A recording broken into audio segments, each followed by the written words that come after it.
And as the ball was punted to midfield, Deion Sanders would catch the ball. And sometimes it seemed like he would stand there waiting. Now, this is a man that, by his own testimony, was one of the fastest men in the NFL. In fact, records would show at that time, no one had run the 40-yard dash at the combine faster than Deion Sanders. And so he would catch that football, and if he was standing at midfield, he would take off with the ball. And sometimes he would run all the way to the sideline on this side, and all the way back to the sideline on this side, and all the way back to the sideline on this side, and sometimes even run backwards. He knew both his conditioning and his speed were enough that he could get to the goal line and get around everybody else to get to the goal line. He would maneuver around them. He would outrun them. He would fake them out. He would sprint past them. He would close the gap so fast that very few people could keep up. And just by running back and forth, he would tire out the big guys. They didn't even have a chance. And he would use them, even the guys on the other team. He would use them against the only guys that were fast enough to catch him by creating a wall of people running back and forth chasing him. It was fascinating to watch. But the number of touchdowns that he scored and the number of rushing yards that he had managing the football in a forward progression, different than his teammate Emmitt Smith, is mind-boggling. Now, part of it was as an offensive linebacker, an offensive running back, Emmitt Smith had a chance to touch the ball a lot more often than did Deion Sanders. But Deion did play as a punt returner and a wide receiver and a cornerback. So he was on offense and defense. He had a lot of chances to touch the ball. He had a lot of receptions and a lot of yards after the game, after the catch. But Emmitt, who's not as fast, who's not as tall, who doesn't have nearly as many catches, currently still holds the leading rushing record of all time for the NFL. Now, what's the difference between the two of them? Here's what I believe is the difference between the two of them. Vision. When Deion caught the ball, Deion's ability to outrun everyone changed his strategy. He almost played a cat and mouse game of the goal line with the defenders. I remember an interview Deion had with one of the young ladies on the sideline, and she asked him, Deion, when you have an interception, which he was very dangerous for, in fact, defensive coaches would play him on one side of the field, and offensive coaches knew if Deion's over there, don't throw the ball to that side. He's so fast that once the ball is in the air, he doesn't even have to be watching the quarterback. Once the ball is in the air, before it gets to the running back or the receiver, and he doesn't care, he can cover 3 or 4 guys because he can close the gap so fast. If that ball is in the air, it's his. He's going to get to where the ball is going before the receiver realizes it's his ball, and he will take it from you. So offensive coordinators a lot of times wouldn't even throw to that side of the field. The really tall guys like Jerry Rice were competition for him because they could leap higher, and you had to throw the ball out of the reach of Deion intentionally. But when he would intercept the football, the other guys on the defensive team, on his own team, the sideline lady asked him, the reporter, she said, what do you want your team to do? Should they form a wedge to the left, form a wedge to the right, form a wedge up the middle? He said, lay down. She said, what? He said, I just want them to lay down. When we're on offense, the only people on that team that are fast enough to catch me have already passed me. And by the time I catch the ball and start back that way, all of my guys are just on the way. The quarterback's not going to catch me. The running backs aren't going to catch me. And there's no way a lineman's going to catch me. So if you just lay down so I can see the field clearly, I'll go past it. See, Emmitt had something a little different. Emmitt had vision from the backfield, even though he was only 5'8". All of these 6-foot-plus men in front of him. Something in the way Emmitt saw the field allowed him to burst toward a hole that did not yet exist, to stutter step, to stagger, to dodge a little bit, and then hit that hole with so much power that if there was any daylight at all, he would burst through the other side. Now, I know you're thinking right now, what does that have anything to do with my life? I don't play football. I will never be in the NFL. I don't care about these two guys. They're not even on my team. Fine. Let me ask you this question. When obstacles come up in your life, what do you do with them? Yeah. It's a direct relationship. See, you can spend your life running around the obstacles. You could spend your life running from the obstacles in your life. And if that's the strategy that you choose, you better be fast, you better be in good condition, and you better be ready to run a lot. Deion Sanders probably has more yards run that he didn't get credit for because he spent so much time running east and west instead of north and south. He would catch the ball at the 40 and run 150 yards to cross the goal line. Now, it was absolutely enthralling to watch, except when he played for other teams. We didn't like that much. But it was fascinating to watch him outrun and outmaneuver and outsmart. But if you're talking about your life, your financial life, your relational life, your career, your job, or just the ability to get out of the rut that you've been in your life, you can run up the sides of that rut all you want to, but until you find out where the end is and establish yourself in that direction, you're done. You will run yourself ragged, perhaps even literally run yourself to death before you begin to see the victory that you want. What makes the difference between the way that Deion ran and the way that Emmett ran? I believe the answer is simple, and that is vision. If you look at the field with all the other obstacles of life, and you feel like your strategy, your strategic vision is, I will run around all these obstacles, then you're going to spend a lot of time running around and from obstacles in life. But if you look at that field and you're looking for just a crack of daylight, give me all the obstacles, I'll pick the smallest one. I'll pick the least intimidating obstacle, and then I'm going to take it head on. I'm going to run right at it. I'm going to plow through it. I'm going to knock it down. And if it takes a little pain, if it takes a little hard work, if it takes a little effort, that's where I'm going. Because my end game is the end zone in the game of football. What's your end game? So what I'm not talking about is intentionally attacking obstacles in your life for the sake of attacking obstacles. I'm talking about creating a vision that is so compelling, that is so powerful, that is so dominating in your life, that you look at every obstacle, every 6'5" linebacker, every defensive end that's over 350 pounds who would love to crush you. Maybe that's your electric bill. Maybe that's your car payment that you're 3 months behind on and wondering when they're going to tow it out of your driveway. If you've had those moments, and I've had those seasons in my life where I went to bed for fear that I would wake up the next morning and not be able to go to work because my cars were gone. And so you get out of the car every night, you clean everything out that you could possibly need because you might get back in the car, might get out there tomorrow and not have a car. And then all those things that you need are gone. If you've ever slept with that kind of fear, you know what I'm talking about. Maybe it was the fear of losing your house. We've been through that nightmare too. But when those obstacles come in life, you can curl up in the corner and cry. Or you can look past those obstacles at the vision of your life and go, that's not big enough to stop me. I'm pressing forward. I'm not done yet. You can take my car. You can take my house. You can take my furniture. You cannot take my dreams, and I'm not giving up my vision. I know what my purpose is. I know what I'm made for, and I know that I will not leave here until I'm done with it. So any obstacle you want to throw in my way between now and then, bring it on, because I'm ready to fight for it.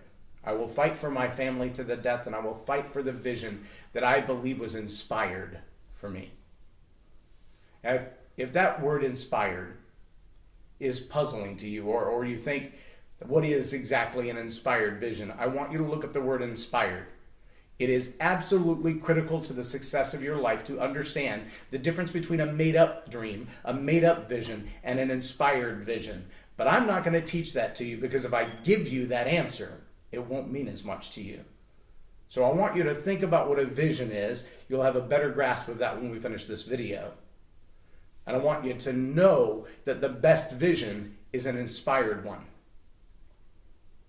Not a made-up one, not your own fantasy, but an inspired vision. So look up the word inspired and then put it in front of vision, and you'll have a better idea what I'm talking about.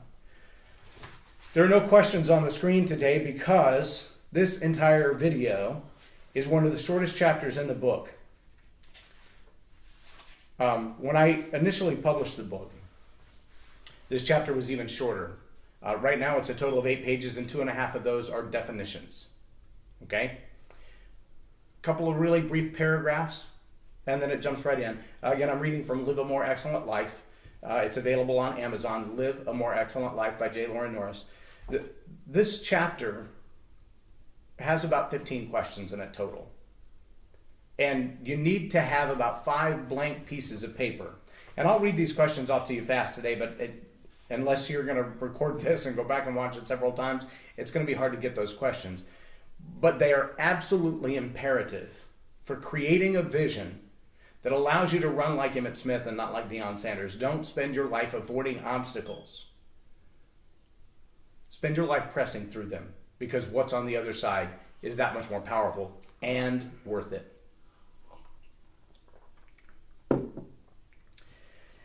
I'm just going to read to you real quick from this passage. Many dreams have been left unfulfilled because the dreamer could not hold them in their mind when they awoke from slumber. Many more dreams have been left on the shelf because the obstacles of this life that test our mettle stop the dreamer dead in their tracks. I tell students and clients all the time, no speed bump in the world will chase down a parked car. No obstacle will hunt you down if you're not moving forward in life. You need to know obstacles, setbacks, heartbreak, and failure are coming. In fact, they're inevitable.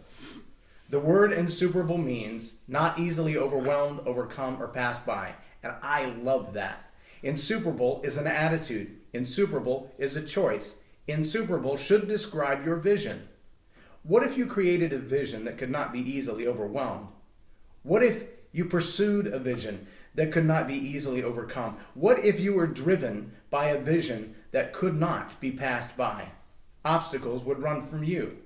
Delays and setbacks would only make you stronger. Failures would be the kindling for the fiery passions of your life. Your insuperable vision will compel you when all else opposes you. So what exactly is insuperable? Well, the dictionary definition of the word insuperable means not easily overcome, overwhelmed, or passed by. There's a teaching on the word overcome. And one of the most impressive that I've seen was a representation when I was in England. There's a sign on the side of the road, and they may have replaced some of them now, but when you go around a car in the United States, we call that passing. So you have to pull up to the car, you have to be traveling at a speed faster than the car, you have to move into the lane next to the car, then you have to accelerate again to pass the car. And sometimes when you're passing them, you get those passing yo-yos that they don't want to drive the normal speed limit. They're already driving 5 or 10 miles under it. But when you get up beside them to pass them, they want to race you. So no matter how hard you try to pass them, they continue to accelerate next to you. And now you're both speeding down the road, but they just don't want to let you back over. Have you ever encountered people like that?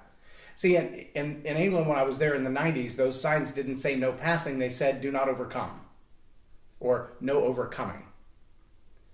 And overcoming is the same as passing, with one difference. Passing generally means an easy go-around. And by that I mean you come up behind that car, they're driving really slow, maybe it's a farm tractor. And when you come out beside them to go around them, it's a real easy transition to go around them, because passing is easy. Overcoming is not easy. Overcoming sometimes means that the obstacle you're trying to go around is pacing you.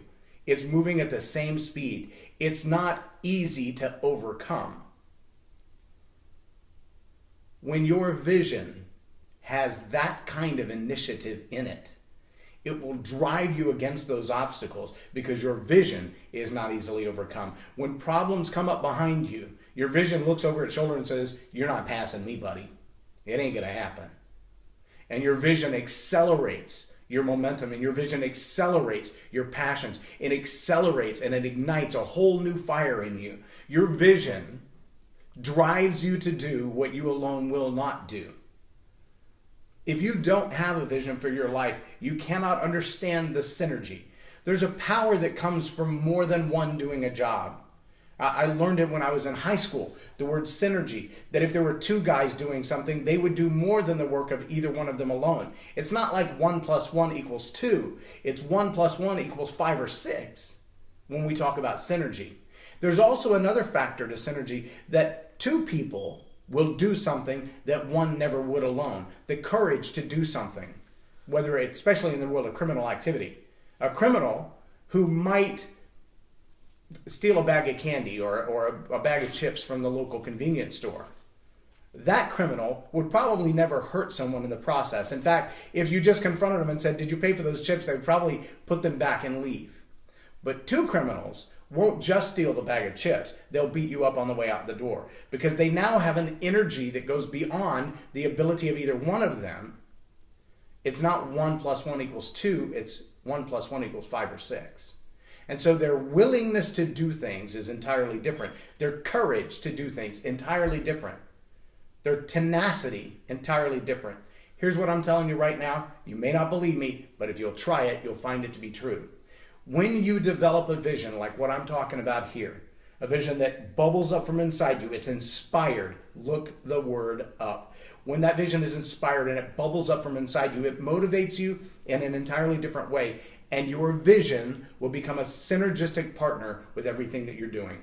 Your ability to get through life, to face obstacles and charge on, will be nothing with your best friend, nothing with your spouse, like it will be with a vision that you have established and meditated on and thought about and owned. Something you're so emotionally invested in that you wouldn't give it up to save your own life. When you have that kind of vision, it will compel you to do things that you alone would never do. Your vision becomes a synergistic partner in your success. That's how important this little 8-page chapter is in this book. And I'm going to tell you right now, whether you're walking through this in the video series or you're walking through this in the book, Live a More Excellent Life, do not pass go. Do not collect $200. Do not go to the next chapter until you have written this vision. You have to have this vision. All right, I'm going to give you some questions really fast. You need to have 5 blank pieces of paper. I know some of you are trying to drive to work. I apologize for that. Let me give you one other alternative. If you don't have the book, you'll see these questions are here. They're really simple. There's not a lot of them. But you're going to have to take some quiet, alone time to answer these questions, because they are yours. They are deep. They are personal. They're powerful in their ability to change your life. If you need more time than what we're going to take in this video, and you need more time than what you're going to have in the book, or you don't have the book yet, you can go right on the Facebook page under the Tell It Like It Is. There's a shop, and one of the few products available there is the Insuperable Vision Workshop. Now, since I started producing this audio set, it was recorded in studio for a live workshop. It's exactly the same way I teach the workshop. It's all of these questions. It's the background. It includes my vision.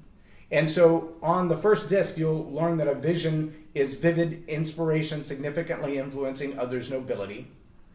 And then you'll learn the core values, strengths, and talents, your why, what's already true, the obstacles, and the required changes, the 6 building blocks of a vision. It's 2 audio CDs. When I started doing live workshops on that, I was charging the same price for the workshop that I was for the CDs. And here's what I found. Nobody wanted to buy the tickets. They all wanted the CDs. They would come into my coaching programs and they would still want to buy the CDs because they understood the value of it, number one. And number two, they could put it in the car and listen to it again and again and again and again and refine that vision, refine that vision, refine that vision. If you ever play fantasy football or any kind of fantasy sports, you know how important it is to pick the right partner or the right quarterback or the right wide receiver before you get started. This vision process, when you understand that vision is a synergistic partner in the success of your life, that vision process should demand even greater tenacity and decision-making information before you pick that partner, before you pick that quarterback, before you pick that wide receiver. Pick your vision. Make sure it's inspired vision, and it will drive your life with energy like you could never imagine. Without it, you will run from dream to dream to dream to dream. The vision that I'm talking about is a whole different thing. This is not a vision statement like a corporate company uses. This is an entirely different thing. But if you find yourself in the middle of chapter 4, wondering why the steps that you're taking don't work, back up and finish your vision. If you're in chapter 7 and you're thinking, wow, those habits are really hard to break, back up to chapter 3 and get in touch with your vision again. When you're done with this, it may only be one paragraph, 5 or 6 sentences, but it better be stapled to your forehead or glued to your mirror. Don't write it in dry erase marker where somebody can take it off of there. Be ready to change it if you have to, but it should be something that drives every day of your life. Every decision you make. Will I get in the car today or will I stay at home today? Should be driven by your vision. Will I buy that bag of donuts or will I skip that bag of donuts? That decision should be driven by your vision. Will I date that girl, marry that guy?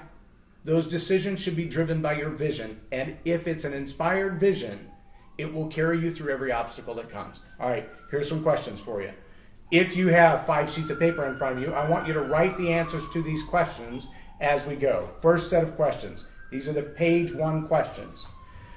What is the most important thing in my life? Remember, the word thing is a possession, a belief, an education, a faith, a thing.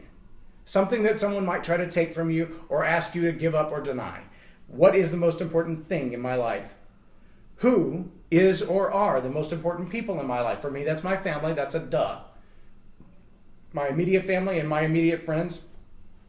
And if you're that kind of person in my life, I've made it pretty clear to you that you're that kind of person in my life. What is the one thing you would never want to give up? The one thing you would never want to give up. See, there's an important thing in your life, and a lot of people will express that important thing in a different way than the one thing they would never want to give up. In fact, a lot of people, those are 2 different things. Now, we'll get into that a little bit later, but I want you to think about that right now. Write that question down. What is the one thing I would never want to give up? Again, is it your faith? Is it a possession? Is it the necklace given to you by your grandmother when she passed? What might that thing be that you would never want to give up? What is the one thing or idea I would trade everything to keep? If someone came to you and started taking things from you, at what point would you say you can have everything else? You can have everything. I will stand here bare naked, but don't take my pen. Right? What is the one thing you would never want to give up? What would you give up everything to keep that one thing? And who or what would I literally step in front of a bus to save? Now, I'm a strange creature. I have a bit of a hero complex. Part of the reason that I was a firefighter when I was in the Air Force, I was a volunteer when I got out. And I still have that kind of complex. I honestly have sat in the Walmart parking lot waiting for someone to go to the red box or something and run in the door and run back out again. And watched cars flying back and forth through the parking lot way too fast as little children are coming out the door. And more than once, I put my car in gear and intentionally turned my car in front of a moving car, knowing that if they hit my car, it'll stop them from hitting that kid. Most people freak out when they see my big Suburban pull out in front of them and they slam on their brakes and stop. But I would put my life in front of a moving obstacle for just about any human I know. But if that was my wife or those were my children, there would not even be a second thought. It would be reflexive that I would dive in front of a moving car to try to push them out of the way or pull them out of the way or drag them out of the way. It wouldn't even be a second thought. There wouldn't even be a strategy in it. If I see them in harm's way, my life is less important than theirs, and I won't even second guess it. Page number 2. This is a hard page. And you've got to stop all the mental games in your life when you answer the questions on this page. Stop lying to yourself. Stop believing the lies that you've told yourself and the lies that other people have told you.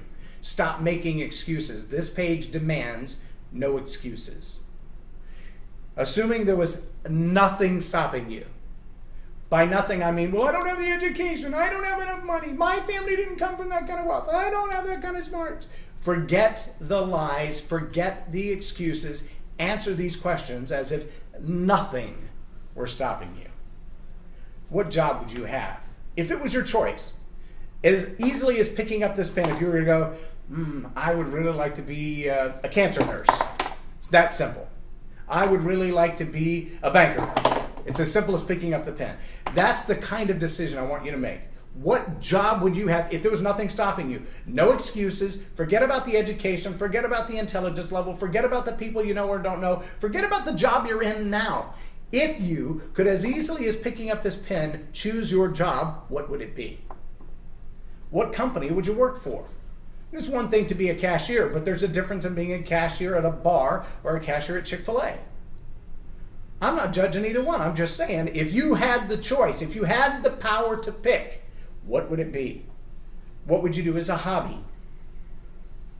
What would you do just to pass time? Maybe something you never get paid for, but you love doing it, so you would do that. Where would you go on vacation? Who would be the most significant people in your life? Maybe you're single and you want to have a family. Maybe your family's already passed and you want to have them back. Where would you live? Geography. Switzerland? Austria? Australia? The Sahara Desert? I don't know. And it's not my call, it's yours. This is your life. This is your vision. Where would you live? In the Rockies? The Colorado mountains? Watching the snow fall and the rivers run ice cold? What would your house look like? Now, there are a lot of people in what I would call a New Age movement, or in the law of attraction, who practice an exercise called a vision board. And I'm not completely opposed to it. I am kind of curious about the methodology and the mind science behind it sometimes. I'm not completely on board with all of that. But I can tell you that when you have a picture in your mind of what the goal line looks like, it's a whole lot easier to get to the goal line. So these questions about what would your house look like, where would you live, those are important questions. You won't know that house until you have seen that house, at least in your imagination first. I remember reading it. It may have been in Success Principles by Jack Canfield. I remember reading a story of a guy who he and his wife had gone through a vision workshop, a little different than what I do because theirs was all based on the law of attraction. But he had created a vision board, and he had seen a house that was for sale for $1 million. And he had seen this in a real estate magazine, and he had cut that picture out and glued it on his vision board, just a big piece of poster board. And then literally had forgotten all about it. It was in a box in the attic. And several years passed, and he had a chance to buy multiple houses along the way, et cetera, et cetera. And then he was moving into a house, and when he went to clean out the attic, he was moving these boxes, and he found a box that said vision boards on it. And he and his wife, standing in the attic, opened it up and pulled out this poster board that was years old, maybe even decades. And when he looked at the picture on the vision board, he had forgotten the day that he had cut that magazine picture out and stuck it on that vision board. But the house that they were moving into was the very house that years before had sold for $1 million. Now, a lot of people will tell you just the resonance of the law of attraction being focused on that house is what drove that. I believe we have something in our mind that tells us what success looks like, what winning feels like, and we drive toward that. Again, if your vision is inspired, that will be an entirely different thing that you see as the end game, as the end zone, as the win, as the goal. But there's nothing wrong with thinking, I'd love to live in a brick house. A 2-story brick house with 7 bedrooms. That's my dream home. Or I want a log cabin on the mountain rivers of Colorado. That's my dream home. Or I want a ranch house in Wyoming. That's my dream home. There's nothing wrong with that. It's your choice. As easy as picking up the pen, you decide what it is that you want so that you know when obstacles are chasing you down that you have the power to overcome them, because your vision will not be easily overcome, overwhelmed, or passed by. What would be your level of education? Again, as easy as picking up the pen, no excuses. It's not about money. It's not about current education. It's about your choice. All right, page 3. It's only 2 questions on page 3. For each answer on page 2, now there were 8 questions on page 2. Page 3, there are only 2 because they apply to those 8. On page 3, for each answer on page 2, what is already true? So all you got to do now is go through the list of the 8 that I just asked you. Do you already live in your dream home? Do you already have the education level you desire? Do you already have the job, live in the place in the world, work for the company? Yes or no, just true or false, write down that list. That's all you need to do on this question. And then for each one that is not true, I want you to write a number next to it. So for every one that you have to put false, false, I don't have the level of education, false, I don't work for that company, false, I don't live in that part of the country, false, I don't have that home.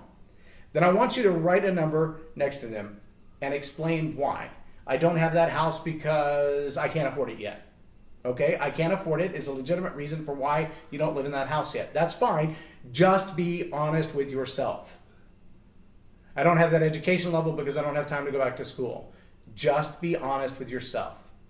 Your answer doesn't matter to me at all. I don't care. But if you don't care, nothing in your life is going to change. Go back and look at the quote that's on the first of the video. How you see you will determine your future. How others see you is none of your business. Who cares? My opinion of you doesn't matter to you. It shouldn't. Your opinion of you is absolutely imperative. Page number 4. For each one that is not true, write the number of that item and list the obstacles that prevent you from making these things happen. Don't be discouraged. Some of these are going to be real barriers, and we're going to address them a little later on. Right now, what you've got to do is be honest. Take all those questions that you filled out, those 8 questions on page number 2. Take those numbers and write out next to them. This is why I don't have this house yet. This is why I don't have this education. And make a list that's thorough and complete. Maybe you don't have that job because someone one time told you you're too stupid to have that job. I only see you in prison. Their vision for you was an entirely different train wreck. Oh, I know. After I won the science fair for physics, first place overall, first place for physics, was offered scholarships to college for that. A guy interviewed me, and then he said to me, you know you'll never pull that off, because if you do, you'll disprove Newton's theory of relativity. I never went to college for physics. I never went to college for science at all. In fact, I can't remember another science experiment after that. That was so disheartening. It was so discouraging. It was so powerful to crush my dreams, to tell me, you're an idiot. There's no hope for success for this. This will never work. If you're a parent or a teacher, how dare you launch word missiles into someone's life like that? You have power and you have authority, and that's not the way to use it. Page number 5. This is the end of this assignment. Well, almost. List from the numbered pages, from page 2 down on the left side of your page. Make 3 columns. And I want you to make in these 3 columns priorities, goals, and habits. Got that? Priorities, goals, and habits. So all 8 questions should have your answers. Priorities, goals, and habits will be the columns across the top. And then I want you to write in the things that you would need to do to make all of page 2 become a reality. So let's just take the one example, the house. If it's not the house you live in now that is in your vision as your dream home, then in the area of priorities, what are the things you're going to have to do differently to accomplish living in that house? In the next column, you're going to have goals. So the important things are, and then the goals are. So one important thing might be, I have to save $10,000 to be able to pay the down payment, or to at least get the mortgage. Great, how are you going to save $10,000? In the goals category, we're actually going to walk through the steps necessary to create goals that you can achieve so that your priorities will be accomplished.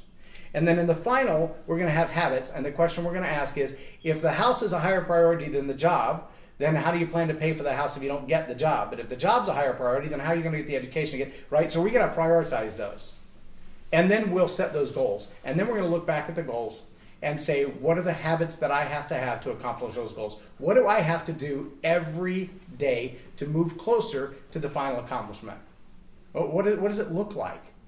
Do I have to save $10 every day to get to $300 every month, $3,000, $300 every month to get to $3,000 every year? Is that what it's going to take? $10 every day, and in 3 years, I have enough for my down payment. That doesn't seem complicated. Skip Starbucks, right? That's exactly what we're talking about, looking at this vision, that we're going to break down the complicated nature of your inspired vision, and we're going to bring it back to the very simple, this is what I have to do in the next 10 minutes to make that dream a reality. I'm serious. That's what this book is about. We're going to take you there. Write in the things you would need to do to make all of page 2 become a reality in each row and its assigned column. And then on the back of that page, when you're done, I want you to write your vision in a single statement. I want you to take the 8 things that you answered the questions of page 2. What about the job? What about the company? Where would I work? What about vacations? What about hobbies? I want you to write that answer into a paragraph form. So you can see that thing happening. You can see it being accomplished. You feel it when you talk about it. It might sound something like, as I'm pulling into the driveway and the garage door opens, I see the birds playing in the field next to the house. I realize that the water running down that mountainside river is probably 40 degrees because it's snow still floating on the top of it. As I step out of my car, I feel the brisk, cold air, but I also feel the warm rush of the heat coming through the garage door from inside the house. As I walk in the door, I see my family sitting down to the dinner table. They've been waiting on me to come in. The house smells with the aroma of meatloaf and fresh rolls and the apple pie sitting on the countertop. And my heart is overwhelmed with the joy of being with my family and being in this home and loving the work that I do and being able to take time off when I want to be home with my family. Now, if that kind of vision motivates you to change what you're doing today, to get out of sleeping in the trunk of your car or the apartment you're in or the small house you're in or not having a relationship or having a relationship that's not conducive to any of that. The changes that you need to make are up to you. And when you have that kind of vision, that clearly spelled out, you're going to begin to see, there are a lot of people who say, well, I want a different vision for my education. I want a different vision for my home. I want a different vision for my family. I want a different vision for my faith. That's fine, but it's not necessary when you understand the process that we're talking about.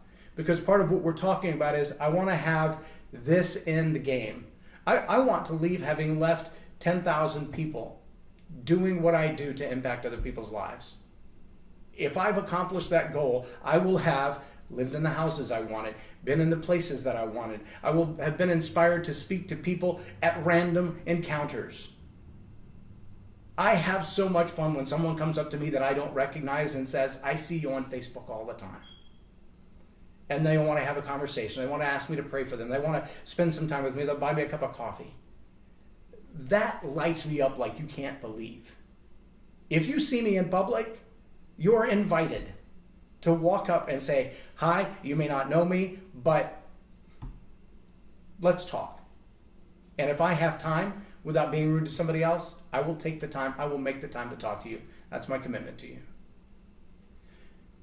I want you to work on this exercise. Now, again, if you have the book, we're only on page 27, but on page 28 and 29, you're going to see some definitions of goals, priorities, motivation, and I want you, even vision and vision statements and core values. All of the things that we've talked about up to this point, I want you to take a look at those things and work through them.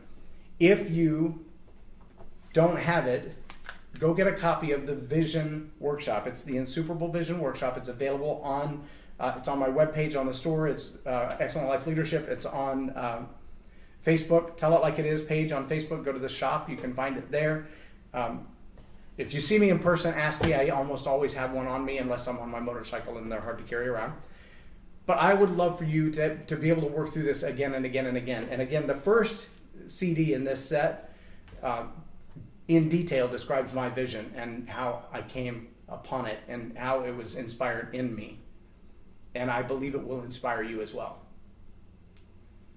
I thank you for the time you spent with me today. Again, I know some of you have been trying to drive to work and you've been listening and wondering, how am I supposed to write down any of these questions? But I hope it's motivated you, and I hope that it's cleared a way for you to look and say, I am just struggling to be inspired to do the hard things.